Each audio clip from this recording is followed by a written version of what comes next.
That makes 80. I stood on the second-floor balcony, watching the chaos below with a calm I didn't feel. Down on the circular driveway, a young man who was usually impeccably dressed and handsome now looked like something dragged out of a gutter. His hair was a mess, his face smeared with tears and snot, his designer jacket stained from the struggle. He was completely unhinged. Several burly orderlies in white coats from the Westwood Hills Psychiatric Center were half dragging, half carrying him, trying to stuff him into a white van. "Soha, my goddess, save me. He's a monster. Let me go. Do you know who I am? When Sarah gets back, she'll have you all killed." It was useless. They shoved him inside and slammed the door. One of the orderlies caught my eye and gave me a thumbs up. I nodded back, thinking to myself that this was just the beginning of his new, miserable life. That psychiatric center and I were old partners. I'd sent them a steady stream of patients, all of them perfectly sane before I got my hands on them. I had my methods for breaking people, after which they were sent to the Center for Re-Education. Once they were properly conditioned, they were shipped off to off-the-books work farms and other black sites. Everything he touched, have it all thrown out and replaced, I told the butler standing beside me. "Yes, sir." Arthur, ever the professional, gave a curt nod and turned to see to it. I woke up in this world 3 years ago, a character in a novel so melodramatic it was insane. I became Logan Caldwell, the book's tragic male lead who, conveniently, shared my original name. In the novel, my wife, Seraphina Vance, was the walking embodiment of every Mary Sue trope imaginable. She was globally recognized as the most beautiful woman alive, a triple-threat superstar who dominated film, television, and music. Her award shelf was collapsing under its own weight, and her fans numbered in the hundreds of millions. She was also the CEO of a multi-billion-dollar media empire, an untouchable titan of the industry who'd landed on the Forbes 50 before she was 30. And that wasn't all. She was an Ivy League super genius with dual doctorates, a world-renowned philanthropist who had funded schools in impoverished regions across the globe. Her list of titles was too long to fit on a business card. To the outside world, she was a goddess, perfect, unattainable, coolly composed. She kept every man at a distance, to the point that rumors circulated she was a lesbian. But as her legal husband, I knew her secret. She had a condition clinically known as hypoactive sexual desire disorder. In layman's terms, she was completely frigid. She had an almost instinctual aversion to physical intimacy, a deep-seated revulsion to both romantic and sexual contact. The fact that I became her live-in husband wasn't some stroke of dumb luck. The selection process was more rigorous than picking prize-winning livestock or screening astronauts. Height, weight, physique, appearance, IQ, EQ, psychological stability, genetic history, social background. Even the dimensions and performance of certain body parts were measured and evaluated with scientific precision. The original Logan, the lucky bastard who beat out a million other men, was finally permitted to stand by her side as her nominal husband. But even with his pedigree, Seraphina barely gave him a second glance. She looked at him the same way she looked at the furniture, with a placid, detached indifference, utterly devoid of warmth. Before the wedding, Seraphina's record was spotless, not a single scandal. It was said a male mosquito couldn't get within 10 feet of her. The rumors about her sexuality were rampant until she suddenly announced our marriage. When the world learned she was in fact straight, the suitors began to crawl out of the woodwork. They came in droves, business tycoons, celebrities, assistants, even scholarship kids she had personally funded. Among them were the fanatics. They were relentless, shameless stalkers who sent horrifying gifts and even threatened suicide to get her attention. Seraphina was disgusted, but the constant harassment was taking a toll on her work and her life. It came to a head one day when a particularly obsessive suitor, after being rejected, jumped from the roof of her corporate headquarters. The scandal was massive. In response, she bought this sprawling, high-security estate in the hills of Los Angeles. Not only did we live here, but so did the stalkers she deemed too troublesome and dangerous to be left on the streets.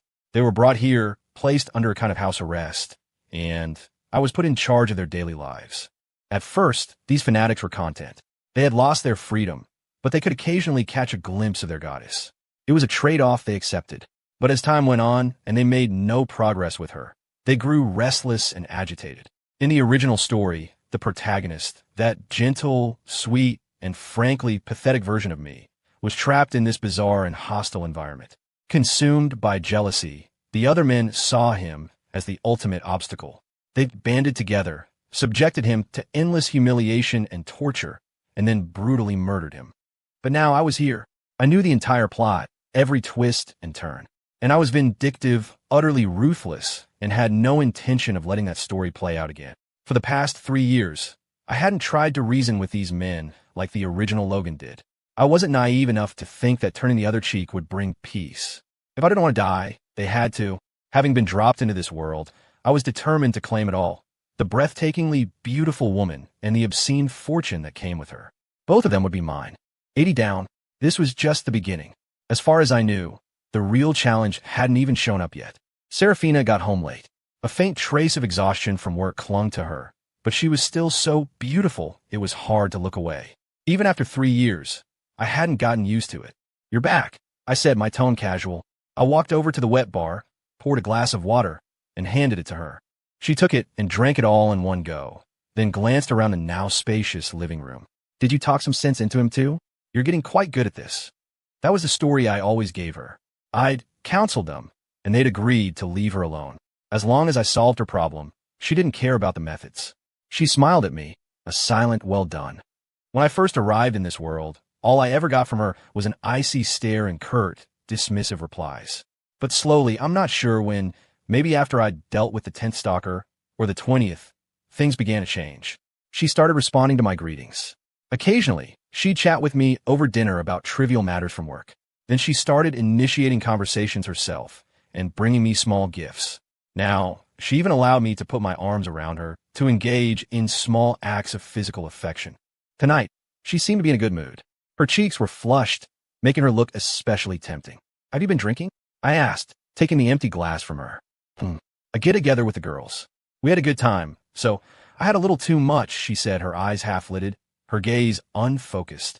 Slowly, I reached out and gently wrapped my arm around her slender waist. She didn't push me away. "You look beautiful tonight, my love," I murmured, swallowing hard. My hand on her waist tightened. Her breathing hitched, and her eyes darted around. The normally cool and aloof CO was now soft and pliant in my arms, like a woman swept up in passion. This was my chance. My heart hammered in my chest. I leaned down and pressed my lips to hers. Just as I was about to slide her dress from her shoulders, her unfocused eyes snapped back into sharp clarity. She placed a hand on my chest. There was no force behind it, but it stopped me cold. Her voice was husky, her expression flustered. "I'm not ready." She looked at me, my chest heaving as I fought for breath. "Maybe you should just take care of yourself tonight." Without another glance, she turned and practically fled to her bedroom. A fire was raging inside me, and the prize I'd almost grasped had been snatched away. This couldn't be good for my health. I raised my right hand and gave a bitter, helpless smile. "Looks like it's just you and me tonight, old friend." I sighed. Some traditions, it seemed, were here to stay. A few days later, I was loading groceries into the car at Whole Foods, having picked up some of Serafina's favorites for our chef, Maria, to prepare. Just as I closed the trunk, my phone buzzed in my pocket. The custom ringtone told me exactly who it was. I pulled it out, and sure enough, the screen read, "Wifey." I answered, my voice light and teasing. "Hey, darling, just bought all your favorite things." But the voice that came through the phone sent a jolt through my entire body, nearly making me drop it. It was a tone I had never heard from her before, deliberately soft, almost a purr. "Honey, are you home?"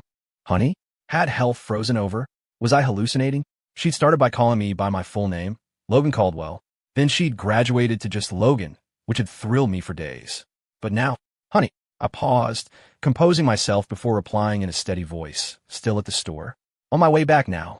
What's up?" "Well, there's this thing." Her voice was laced with a familiar hesitation, the one she always used when she had another obsessive fan she couldn't handle. "You know that new film the studio is pushing? The one director Miller is heading up?" she began. "He recommended an actor. Aiden Cole.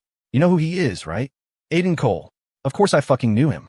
He's finally arrived." In the original novel, Serafina had countless obsessive suitors, but he was the undisputed male rival, the main antagonist. He was cunning, manipulative, and dangerously extreme. He was the one who instigated the others to murder the original Logan. This guy had to be eliminated. "Yeah, I know him," I said, keeping my voice flat. "The latest heartthrob. He's all over every streaming series and social media feed." "Why?" "Yes, that's him." Her voice was heavy with annoyance. "He's completely insane. This was our first time working together, and he was inappropriate all through filming. Now that production has wrapped, he's gotten even worse. He wrote a confession in blood outside the studio, proposed to me in public with a flash mob, and even got my face tattooed on his chest. This morning, he climbed to the top of our partner corporation's skyscraper with a banner, threatening to jump if I didn't accept him. He's acting like a lunatic with no regard for the consequences, even though he's a public figure. And he tipped off TMZ and a dozen influencers to livestream the whole thing. I'm at my wit's end. I was hoping maybe you could counsel him. You're so good at it, and you've helped so many people before. Of course. Leave it to me. You know me. I'm the best counselor around. Hearing me agree, she sounded relieved. I'll thank you properly tonight, she said, then hung up. Aiden Cole. So we finally meet. In the novel, this kid was no joke. He had the face of an angel, a clean-cut, pretty boy look that had shot him to fame after winning a reality talent show. He'd quickly amassed millions of followers and had serious influence.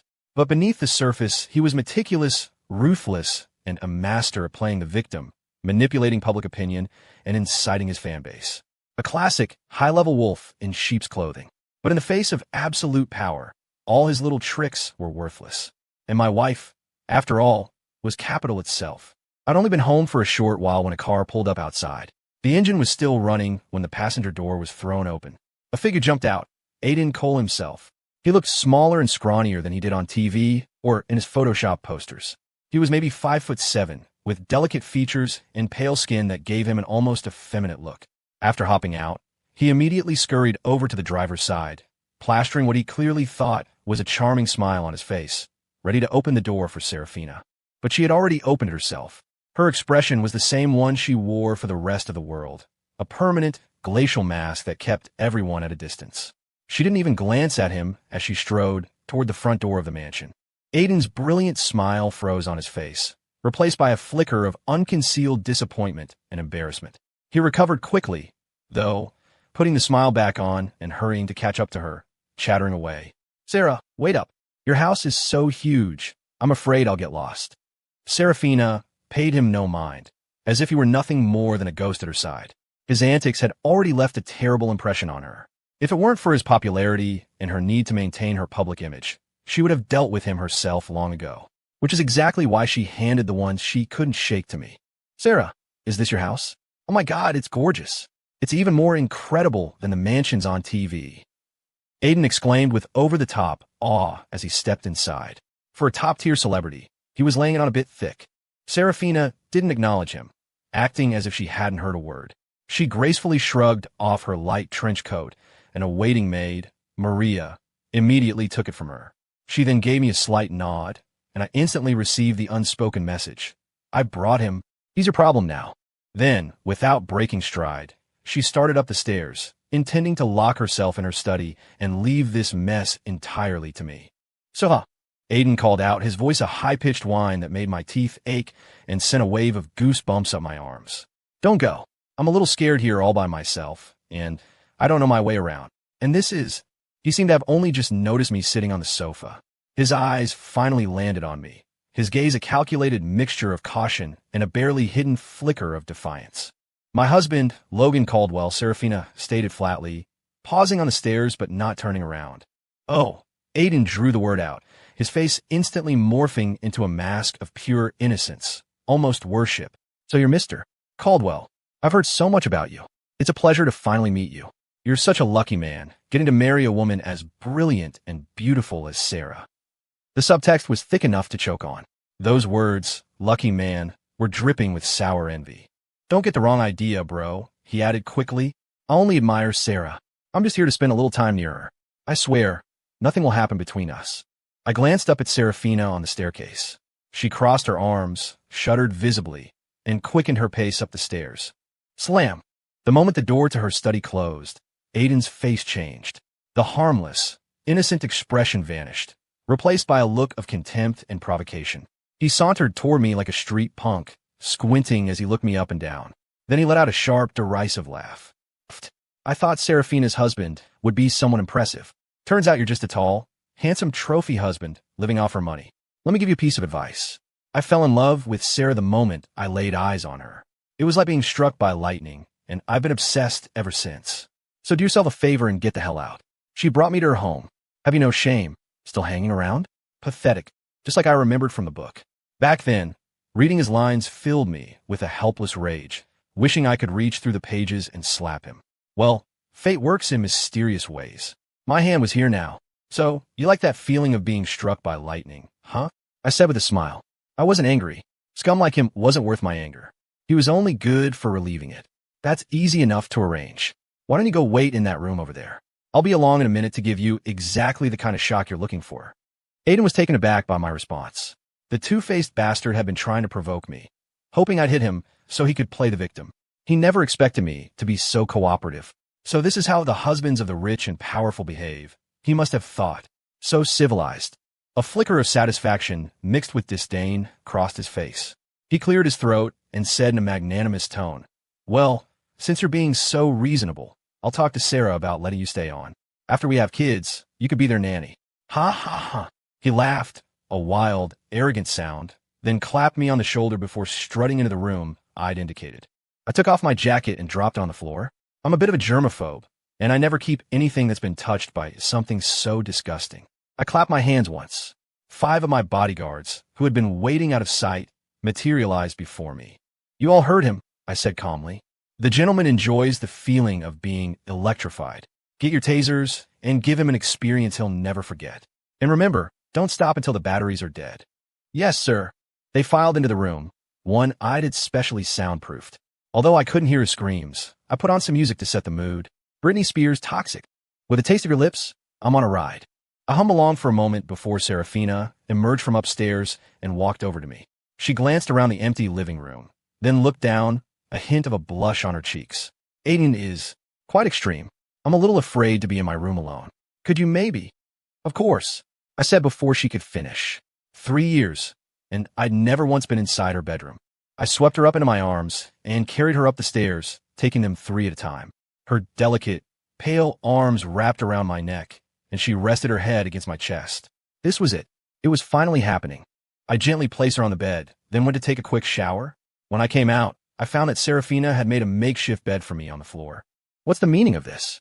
Why are we sleeping on the floor?" "Not we," she corrected, smoothing out the blankets. "You're sleeping on the floor? There. You'll have to make do for now." "Are you kidding me? We're husband and wife. We should be sleeping together. But I'm really not ready. Can't you? Please don't force me." Her voice was soft but firm. I wasn't about to let this opportunity slip away. Even if nothing happened, this was a step forward. "Fine," I said with a sigh of resignation. "But I'm not sleeping on the floor. We can both be in the bed. I promise I won't cross the line." As I spoke, I pulled back the covers and slipped in, intending to hold the anxious Serafina. But she resisted more fiercely than I expected. After a brief struggle, I found myself unceremoniously kicked onto the floor. And so, I spent the night on the floor. The next morning, Serafina was gone before I woke up. Thinking about last night still left a bitter taste in my mouth. God damn it. Let's go see if that bastard Aiden is dead yet. The thought of that particular bit of entertainment instantly lifted my spirits. The moment I opened the door to the room, the smell of burnt flesh hit me. Aiden was lying naked on the bed, foaming at the mouth and still unconscious. His pale skin was covered in dark brown burns from the tasers, and his hair was standing on end. He was a pathetic sight. I'm not going to let you die that easily, I thought. I'm not done playing with you. Reading about him in the book had pissed me off enough. Now, having been personally disgusted by him, I wasn't about to let him off the hook. One of the perks of this world was that for the wealthy, law enforcement was more of a suggestion than a rule. Money could solve anything. Aiden spent the next few days recovering in the villa's infirmary. He was a stubborn son of a bitch, because as soon as he could walk, he was back at it. He was smarter this time, though. He'd wait outside the main gate until Serafina came home before entering, and he'd slip out the moment she left. Serafina complained to me several times, asking why it was taking so long to counsel him. Seeing him at home every evening was driving her crazy. The truth was, I was just making preparations. Aiden had a habit. He hated showering in his room. Every time he came back, he'd change into swim trunks and head straight for a massive swimming pool, as if to show off his scrawny, chicken-like physique. This time, he arrived right on Serafina's heels. As usual, she went straight to her room. As Aiden, clad in his swimsuit, walked past me, I stopped him. "I put some fish in the pool today. It's not great for swimming." Aiden shot me a disdainful look. "Don't think you can pull that stunt on me again. I'll let you off last time for Sarah's sake. Try it again, and I'll put you on blast all over social media. My millions of fans will tear you to shreds. You put fish in the pool? Perfect. I'll go catch a few for dinner." Ha ha ha. He was still laughing that arrogant laugh as he sprinted toward the pool and dove in headfirst. I couldn't help but smirk. Let's see how long that arrogance lasts. A few moments later, a blood-curdling scream echoed from the pool. I walked over leisurely. I wasn't about to miss a show this good. In the water, Aiden was thrashing wildly, his screams punctuated by choking gasps. You said, "Fish, you motherfucker. These are alligators. Glub glub. You're trying to kill me. Glub. What are you staring at? Help me." Watching him struggle as two alligators latched onto him, unable to form a complete sentence as he swallowed mouthfuls of water, filled me with an immense sense of satisfaction. Without my order, no one would dare rescue him. Aiden could scream his lungs out, and no one would come. One alligator had his arm, the other his leg. In perfect, terrifying unison, they performed a death roll. His limbs twisted a full 720 degrees before ripping free from his body. His face went sheet white. He let out one final, agonized shriek and passed out. Quick, quick, don't let him die. Get him out of there and start emergency treatment. At my command, bodyguards moved in with poles to control the gators. The others jumped into the pool, which was already turning a murky red, and dragged him onto the deck. Our on-site family doctor, who had been waiting nearby, rushed forward to administer aid. Looking at the mangled stumps of his arm and leg, it was obvious reattachment was impossible. In the pool, the two alligators were crunching down on Aiden's severed limbs. The sound was sickeningly crisp. After a few chews, they tilted their heads back and swallowed. I found myself morbidly curious to see the look on the arrogant, narcissistic Aiden's face when he woke up and saw what he had become. As they say, pride comes before a fall. It couldn't be more true. Sir, his vitals are stable, the doctor reported after staunching the bleeding. He had managed to save him, but Aiden was still unconscious. But the wounds are severe. Even after he recovers, he'll never. I cut him off with a wave of my hand. Just keep him alive. The wounds don't matter. As long as he doesn't die. I watched coldly as they carried Aiden away, taking him to the villa's underground medical wing for further care. Then I instructed my team to edit the security footage to make it look like he had accidentally fallen into the water and been mauled by the alligators. Finally, I sent the video to his management company, along with a statement announcing his immediate retirement from the entertainment industry due to medical reasons. With Aiden, the novel's biggest villain, now permanently and cleanly dealt with, a sense of finality settled over me. That evening, Serafina returned home. She had clearly seen the media reports about the incident at the pool. But to my surprise, her face showed no shock, fear, or disgust. Instead, she seemed relieved, as if a heavy burden had been lifted from her shoulders. Dinner was more relaxed than usual. Not only was she more talkative, but she even used her own fork to place a piece of pan-seared Chilean seed base, the most tender cut, onto my plate. The small gesture made me pause, my own fork hovering midair. In 3 years of marriage, this was a first. About what happened today. She looked up, a small smile playing on her lips. Nice work. My hand froze for a second. So she knew. She'd known all along, or at least suspected, and had simply turned a blind eye, tacitly approving of everything I'd done. Just doing my job, I said, deciding there was no point in hiding it anymore. I admitted it freely. Honestly, those men were driving me insane. They're so impulsive and unhinged, you never know what they might do. I'm so glad you were here to handle it for me. I really... Don't mention it. Isn't that what a husband is for? I raised my wine glass, and she clinked hers against it. It's all in the wine. A few glasses later, she opened up completely. We talked about recent events at her company, about the leads she'd cast for her next big production. Surprisingly, she wasn't starring in it herself. She told me about her childhood dream of becoming a painter, of living a free-spirited life with a canvas and easel. But family expectations and her own sense of duty had led her down the path of business and acting instead. Now, she had decided to take a break, to travel somewhere beautiful. What about you? What are your plans for the future? She asked, her tone shifting. Me? The question caught me off guard. I couldn't think of a single respectable ambition. So, I decided to go with something less than respectable. I'm not a very ambitious person. First on my agenda is to conquer you. Then, maybe have 8 or 10 kids. After that, I plan to just enjoy this life of luxury until I'm old and gray. Damn it, I definitely had too much wine. The truth had just spilled out. They weren't kidding when they said, in vino veritas. Serafina's eyes went wide with shock. She pointed a finger at me.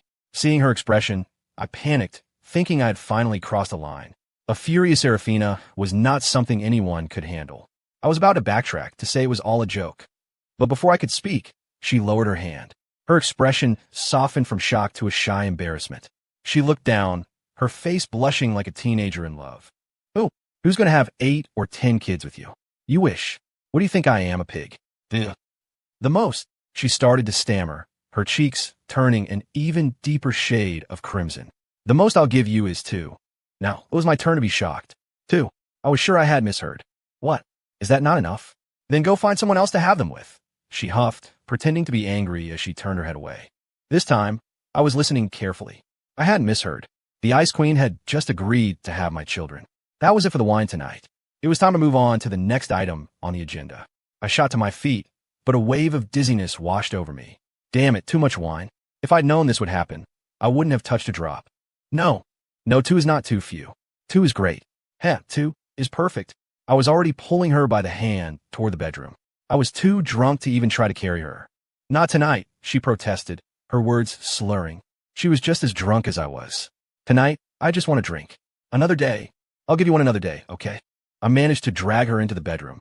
On the bed, a clumsy struggle ensued. Me pushing, her resisting, until exhausted and inebriated, we both passed out. The next morning, I woke up to find she was already gone. I felt a pang of regret about last night, but I knew I was just one step away from the finish line. Damn it, I'm in a bad mood. Time to find some entertainment to cheer myself up. Right? Let's see how Aiden is doing. The thought of him put a spring back in my step. I threw on a robe and slippers and went downstairs to the private medical room. The moment I opened the door, a cup flew straight at my head. I ducked just in time, and it shattered against the wall behind me. I looked down. The floor was a disaster zone. Breakfast was splattered everywhere, along with broken plates, bowls, a knocked-over four-stand, and various medical instruments. "Sir, mister, Cole has been smashing things and refusing treatment ever since he woke up," a bodyguard reported. "If he's not eating, it means he's not hungry enough. If he's not cooperating with treatment, then don't treat him. If he won't behave, tie him to the bed." Splat. Before I could finish, a hard-boiled egg hit me squarely on the forehead and burst, the force of it making my head spin. "You animal!" Aiden shrieked, his face twisted in a mask of "This thing. I'll never let you go. I'll get you back if it's the last thing I do. I'll kill you. I'll kill Serafina. I'll kill you all." I rubbed my forehead, which was already starting to swell. Damn, he's still got some fight in him. Ignoring his venomous rant, I pulled out my phone, opened Google, and typed in how to make a human stick. The result came up, a reference to an ancient, brutal form of punishment. Renji. Amputate all 4 limbs, gouge out the eyes, deafen the ears with smoke, cut out the tongue, and place the torso in a large jar.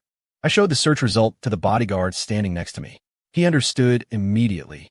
"Sir, what do we do with it when you're done?" he asked, a hint of unease in his voice. "It's a bit grim to have something like that in the house." "If he's lucky enough to survive," I said, putting my phone away without a second glance at Aiden. "Send him to a circus freak show." He was still screaming curses at me. "Scream all you want," I thought. "You won't be able to for much longer. I'm not a naturally cruel person. But in this world, it's kill or be killed. When they murdered the original Logan, they showed no mercy." I still remember the description from the book. Dozens of men, all scrambling to get a piece of him, beating him with whatever they could find, afraid they might miss their turn. They didn't stop even after he was long dead. What was happening to them now wasn't cruelty. It was karma. After a quick lunch, I went to the supermarket to pick out Serafina's favorite foods. For some reason, I was in an exceptionally good mood. That evening, after dinner, we went to the master bedroom together. This time, when I climbed into her bed, there was no resistance. No cold rejection. "No, I'm not ready." Everything just happened. It was natural, inevitable. When the passion subsided, she didn't pull away or show any signs of discomfort. She simply curled up in my arms, her breathing even, her face glowing with a lazy, satisfied contentment. She fell asleep almost immediately. I held her, feeling the warm, soft reality of her in my arms, my fingers tracing the smooth curve of her back.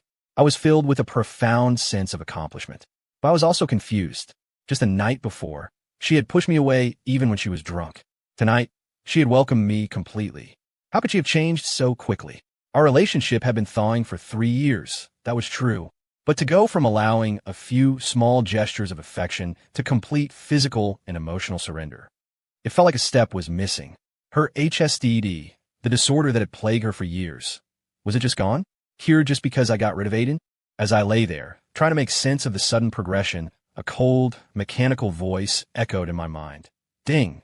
Host has achieved ultimate breakthrough in intimate relationship with core character Seraphina Vance. Hidden mission. The 81 trials has been completed. Mission description. Successfully eliminate 81 extreme suitors of the female lead, Seraphina Vance, and ultimately win her body and soul. Mission reward. Female lead's hidden psychological disorder, HSDD, completely cured. Emotional feedback mechanism restored to normal. Congratulations, protagonist. Conquest successful. I froze. Holy shit. So that was it. There was a system, a hidden quest all along. The 80 guys I'd already gotten rid of, plus Aiden, made a perfect 81. Eliminating those trials was the only way to cure Seraphina's condition. It was brutally, absurdly simple. I looked down at the woman sleeping in my arms, as perfect as an angel. Her long, curled eyelashes cast soft shadows on her cheeks. Her skin was flawless, her lips like rose petals kissed with dew. The thought that she was no longer an untouchable goddess to be admired from afar, but a real woman, my wife, with normal emotions and desires, filled me with an indescribable ecstasy. The last vestiges of my confusion washed away, replaced by a tidal wave of triumph. I couldn't help but let out a low, quiet laugh. I pulled her closer, holding her tight, and pressed a soft, reverent kiss to her forehead. The future was looking very, very bright. I was officially a kept man, and from now on, I would be the only one.